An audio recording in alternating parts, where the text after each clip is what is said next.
have someone overseas that I want to bring back over here, a family member. How do I do that?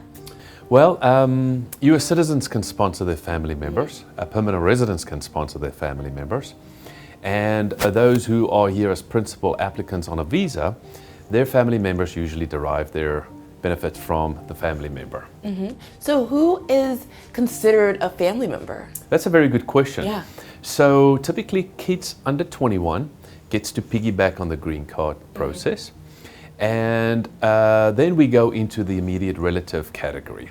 So the immediate relative would be like a spouse of a U.S. citizen or a spouse of a permanent resident.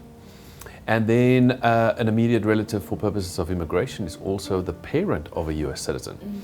Now, the reason why there's a distinction between immediate relatives versus other family members, brothers and sisters, and we'll get to that in a second, is because the immediate relative category allows one to have a green card immediately available. If you are in a preference family category, then it requires one to wait. And so depending on which family category you are, the wait becomes longer. As for instance, if you want to sponsor as a U.S. citizen your brother or sister, the wait for most people is like 12 to 13 years.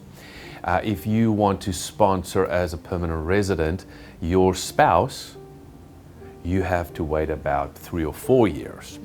If you want to sponsor your unmarried sons and daughters as a permanent resident, the wait is about 7 years. So really depending on what kind of preference category they are in. Now, I oftentimes get the question of whether or not I can sponsor Uncle Billy. Now, uncles and aunts, nieces and cousins, they don't get included.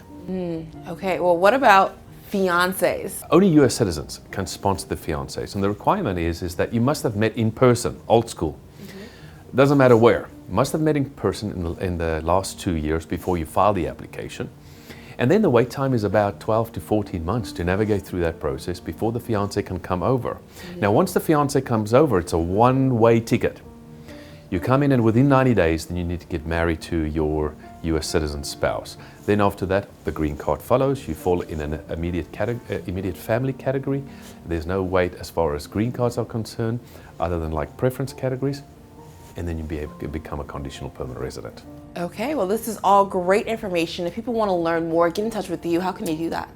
Oh, they can contact us on our website that is listed on the screen, or contact our office on the number that's listed on the screen. Okay, thank you so much for having us here today. Thank you. Legal Talk has been paid for by Versfeld and Hugo Law Firm. Visit versfeldlaw.com.